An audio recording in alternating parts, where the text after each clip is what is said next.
할렐루야. 주일 강단 말씀 4월 11일 주일 강단 말씀 보겠습니다. 이번 주 말씀 제목은 야곱과 에서였습니다.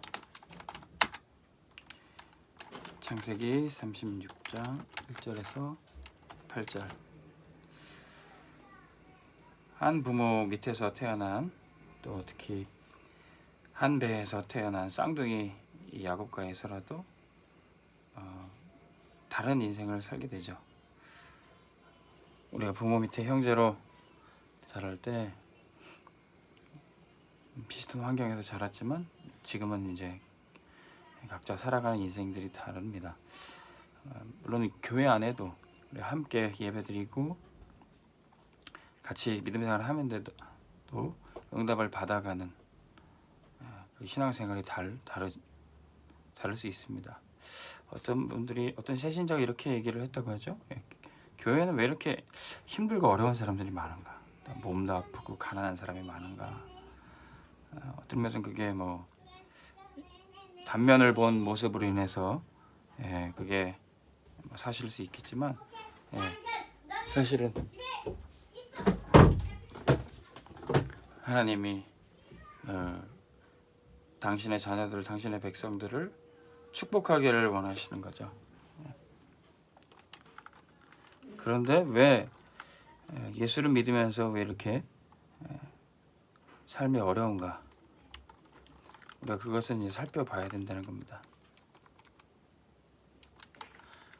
하나님은 반드시 당신의 백성들을 축복하기를 원하세요. 우리가 풍요롭고 건강하고 행복하기를 원하십니다. 그래서 우리가 하나님을 섬길 때 우리의 개인과 또 우리의 가정과 우리의 가문이 축복을 받는 것이 당연합니다.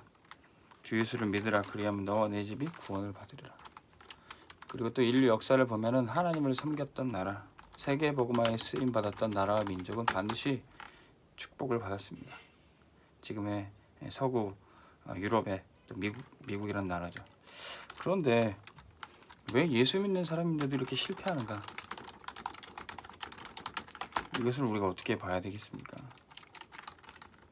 왜 교회 다니는 사람인데도 불구하고 이렇게 어렵게 사는가? 성경에 누가복음 16장 19절에서 31절에 보면은 여기에 부자가 나오고요, 거지 나사로가 나옵니다. 여기서는 진짜 말 그대로 부자는 이 땅에서는 부자로 풍요롭게 누리며 살다가 결국 지옥에 갔어요. 하나님을 알지 못하고요. 그러나 거지는 이 땅에서는 힘들고 어렵게 살았지만 천국에 아브라함의 품에 안겼습니다. 그런데 이 안타까운 것은 나사로는 자신은 구원받았지만 이 부자에게 복음을 전할 수 없었던 거예요. 부자가 볼 때는 이 하나님을 믿는다고 하는 이 나사로는 자기 삶도 똑바로 하지 못하고 어떻게 거지가 되는가? 이 거지가 하는 얘기를 들을 수가 없겠죠. 지금 이것이 사실 오늘날 예수 믿는 사람들이 세상에 볼 때 이런 사실이 아닌가 우리가 봐야 되겠죠. 우리가 전도 캠프팀이 저희가 다닐 때 때로는 이런 얘기 들어요. 아니 왜 이렇게 전도하러 돌아다니냐? 당신 집이나 똑바로 하고 다니지. 당신이나 똑바로 열심히 살지 왜 이러고 하고 다니냐? 세상 사람들이 볼 때는 그렇게 보일 수 있습니다. 그러나 그것이 사실이 아니라 진짜 우리가 하나님의 축복을 받고 우리가 복음 전할 수 있는 위치, 복음 전할 수 있는 서밋으로 가는 것이 진짜 중요한 일이죠. 그러나 이 나사로는 본인은 구원받았지만 복음을 전할 그런 사실은 기본적인 삶이 되지 못했던 거죠.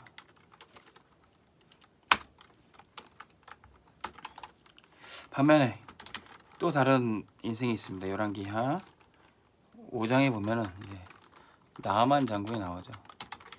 근데 이 아람 나라의 장군이 나아만 장군이 포로 소녀 중에 한 명을 포로로 끌고 갔는데 이 소녀가 복음을 가지고 있었어요. 이 나아만 장군은 겉으로 보기에는 멋진 갑옷을 입고 계급장을 달고 성공한 사람이었지만 그 속에 문둥병이 걸려서 죽어가고 있었습니다. 많은 사람들이, 특히 성공자들이 겉모습은 휘황찬란해 보이지만 속에 영적 문제, 육신 문제로 고통을 당하고 있어요. 바로 이 사람들에게 우리가 복음을 전해야 되는데, 여기에 소녀 한 명이 있었어요. 어찌 보면 나라가 연약해서 힘이 없어서 완전히 실패된 인생인 것처럼 이제 포로로 끌려가게 됐습니다. 그런데 거기에서 이 소녀가 하나님을 믿었고 또 하나님의 선지자의 말씀을 따라가고 있었어요. 그리고 말합니다. 우리 주인 나아만 장군이 엘리사 선지자만 만나면은 어떤 문제든 해결될 겁니다. 우리가 현장에서 우리 위치가 낮고 우리가 부족하다 할지라도 이런 복음을 전할 수 있어야 돼요. 사장님이 예수 그리스도만 믿으면 어떤 문제든 해결됩니다. 교수님이 예수님만 믿으시면은 모든 문제 해결됩니다. 이렇게 말할 수 있는 렘넌트와 성도들이 필요한 시대입니다. 그러면 이게 과연 실패한 인생일까요? 이 소녀는 복음을 전했던, 이 중요한 나만 장군을 살렸던 중요한 일에 쓰임을 받았던 겁니다. 자, 반면에 또 다른 인생이 있습니다. 자, 아브라함의 인생이에요. 하나님께서 아브라함을 복의 근원으로 부르시고 또 세계 모든 민족이 아브라함 통해서 구원받기를 약속하셨어요. 그러기 위해서 하나님께서 아브라함에게 축복하시는데, 얼마나 축복하셨는지 자기 집에 318명이나 되는 가병을 키울 정도로 아브라함이 부강하게 됩니다. 그리고 그 축복을 아들 이삭에게 전달했어요. 이삭은 아버지 아브라함이 파놓은 우물에 그 위에 털을 잡고 발판 삼아 농사를 지었더니 그의 100배의 결실을 맺게 됩니다. 이삭은 또 그 아들 야곱에게 축복을 했더니 야곱은 12아들을 다 축복하고 유산을 물려줄 정도로 부강하게 됩니다. 우리가 잘 알듯이 그 12아들 중에 제일 서밋으로 간 요셉이 바로 애굽의 총리가 돼서 전 세계 경제를 장악하고 세계 복음화에 쓰임받게 되는 거예요. 자, 우리가 가난한 위치에서, 낮은 위치에서도 전도할 수 있지만 이렇게 복음 경제를 가지고, 빛의 경제를 가지고 또 그 경제를 언약의 바톤으로 전달하면서 얼마든지 우리가 멋지게 전도할 수 있는 겁니다. 저와 여러분들은 어떤 인생을 살겠습니까? 같이 예수를 믿고 같이 구원 받았지만 이렇게 인생의 결과는 다르게 되는 거예요. 어떻게 과연 이렇게 달라지게 됩니까? 오늘 말씀에 야곱과 에서도 같은 복음 가진 부모님 밑에서 같이 하나님을 믿었음에도 불구하고 이렇게 인생의 큰 차이를 낳게 됩니다. 어떤 차이가 있었습니까? 야곱은요, 첫 번째로 무엇보다 하나님을 항상 의지했다는 거예요. 오히려 에서는요, 더 실력이 있었고 능력이 출중했습니다. 사냥도 잘했고요, 밖에 나가서 자기 밥벌이도 충분히 잘했습니다. 그러나 야곱은 집에서 어머니를 돕고 가사일을 하고 허드렛 일을 하던 사람이었어요. 그런데 하나님이 왜 야곱을 들어 쓰시고 야곱을 축복하셨나요? 야곱은 항상 단을 쌓고 하나님께 예배했어요. 세상의 성공자들이 하나님께 예배해야 될 이유를 모르니까 결국 망하는 겁니다. 세상에 연약한 사람이라 할지라도 예배의 축복을 누린다면 세상을 다스리고 정복하게 될 것입니다. 오늘 말씀 듣는 우리 구역장님과 우리 모든 성도들이 예배의 축복을 누리셔야 돼요. 사울과 다윗의 차이도 마찬가지입니다. 사울은 예배의 축복을 놓쳤어요. 주의 종 선지자 사무엘을 멸시했고 예배를 멸시했습니다.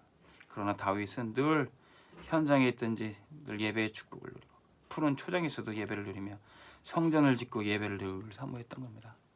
오히려 인간적으로는 사울이 더 뛰어나고요, 윤리적으로는 사울이 더 바를 수 있습니다. 다윗은 그의 부하를 죽게 하고 그의 아내 빼앗았던 인물이었습니다. 그러나 그가 하나님 앞에 책망받고 자신의 죄를 깨달을 때 다윗은 하나님 앞에 엎드렸어요.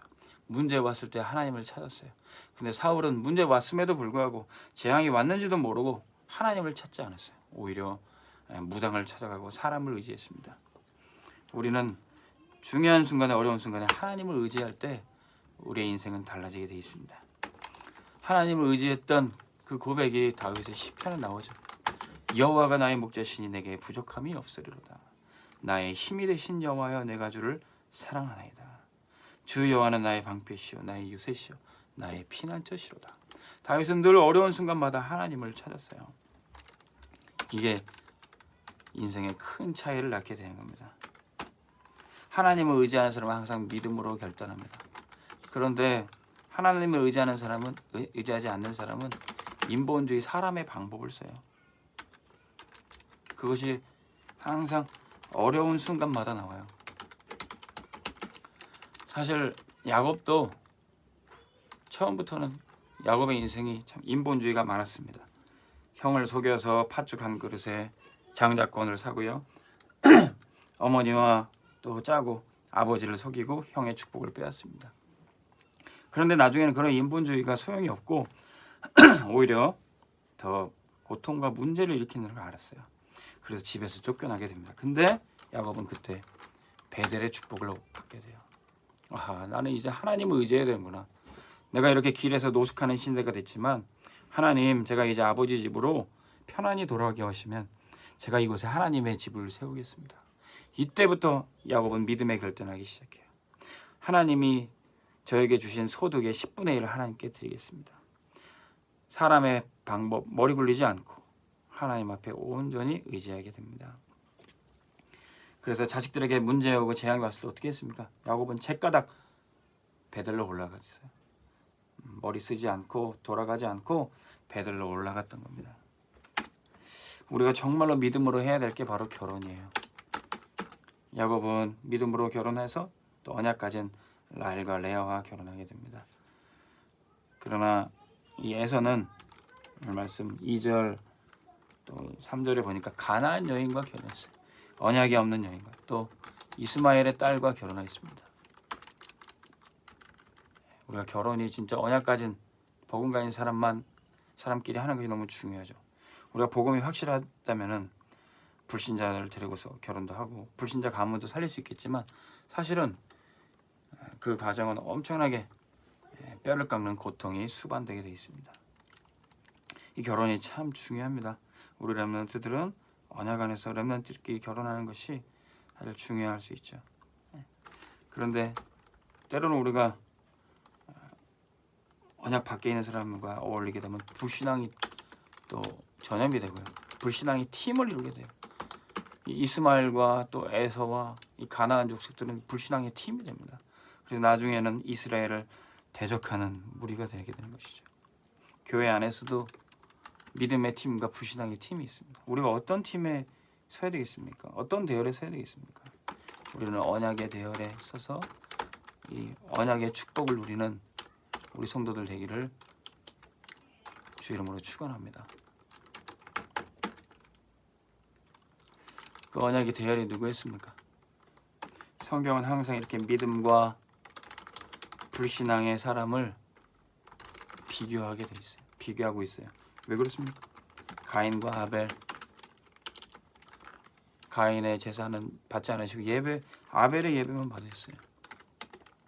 아브람과 롯은 육신의 눈으로 소돔과 고모라를 택하고 아브라함은 말씀을 따라가서 가나안 땅을 택했습니다. 이스마엘과 이삭. 이스마엘은 언약 밖의 소생으로 결국 불신앙으로 떠나갔고 이삭은 언약 속에서 축복을 누렸습니다. 요셉과 형들. 요셉은 언약이 꿈에 나올 정도로 누렸고 형들은 육신적인 것, 입을 것, 먹을 것에 사로잡혔어요. 사울과 다윗. 예배의 축복을 누린 사람과 그렇지 못한 사람의 인생은 완전히 달라지는 겁니다.